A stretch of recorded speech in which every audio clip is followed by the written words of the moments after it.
It's hit well. It's hit very well. And it's a moment of history for Rohit Sharma. First. मेरे भाई आजकल के लोग Anrich Klaasen, Travis और Jake Fraser जैसे बल्लेबाजी की तूफानी पारी देखकर उनको ही क्रिकेट का किंग मान बैठे हैं। ये लोग भारत के हिटमैन, न्यूजीलैंड के ब्रेंडन मैकुलम और साउथ अफ्रीका के विनाशकारी बल्लेबाज एबी डिविलियर्स को भूल चुके हैं कि वो किस तरीके से बल्लेबाजी किया करते थे। मेरे भाई आज मैं तुमको एक ऐसे सुपर ओवर की कहानी बताऊंगा जिसको सुनकर, जिसको देखकर तुमको अपने आप पता चल जाएगा कि एक दो मैच में धूम धड़ाके से बल्लेबाजी करके मेरे भाई कोई क्रिकेट का किंग नहीं बन पाता। मैं आप लोगों को बताऊंगा कि सुपर ओवर में किस तरीके से रोहित शर्मा ने 31 रन चेस कर डाले।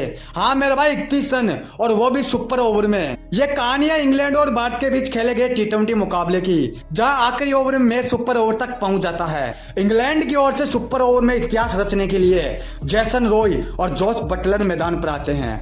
भारत के कप्तान महेंद्र सिंह धोनी ने इन दोनों विनाशकारी बल्लेबाजों को रोकने के लिए एक रणनीति बनाई और गेंद स्विंग मास्टर भुवनेश्वर कुमार के हाथों में थमा दी। यह टी20 सीरीज 1-1 के बराबरी पर आकर खड़ी हो गई थी। यह मुकाबला जो भी जीतता वो इस सीरीज पर कब्जा करता।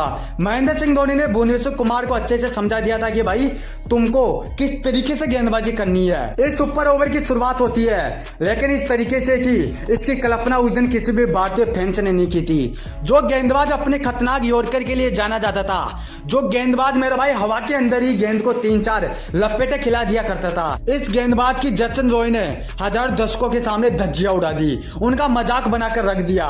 जेसन रॉय और जॉस बटलर ने मिलकर भुवनेश्वर कुमार के इस एक ओवर में 31 रन ठोक डाले। सुपर ओवर में 31 रन ये कोई आसान काम नहीं था मेरे भाई। ये 31 रन इन दोनों बल्लेबाजों की क्रूरता को प्रदर्शित कर रहे थे।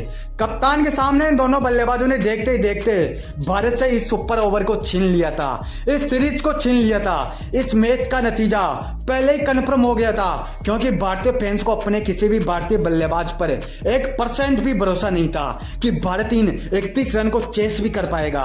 इन 31 रन को हासिल करने के लिए कप्तान ने रोहित शर्मा और लोकेश राहुल को मैदान पर उतारा। इंग्लैंड के गेंदबाज इस मैच में अपने आप को सेफ महसूस कर रहे थे, क्योंकि उनको अच्छे से पता था कि भारत कभी भी इस स्कोर को हासिल नहीं कर पाएगा। लेकिन उनका ये ओवर कॉन्फिडेंस आज उनके लिए काल बनने वाला था। इंग्लैंड के कप्तान इयोन मॉर्गन ने भारत के इन दोनों बल्लेबाजों के सामने उस गेंदबाज को उतारा जिसने पता नहीं कितनी बल्लेबाजों को अपनी खतरनाक बाउंसर से क्रिकेट से परमानेंट रिटायर ही करवा दिया, क्रिस जॉर्डन। लेकिन आज इस गेंदबाज का सामना उसकी मौत से होने वाला था। इंग्लैंड के कप्तान इयोन मॉर्गन ने क्रिस जॉर्डन को उधर से इशारा किया कि भाई जाओ और अपने काम को अंजाम दो।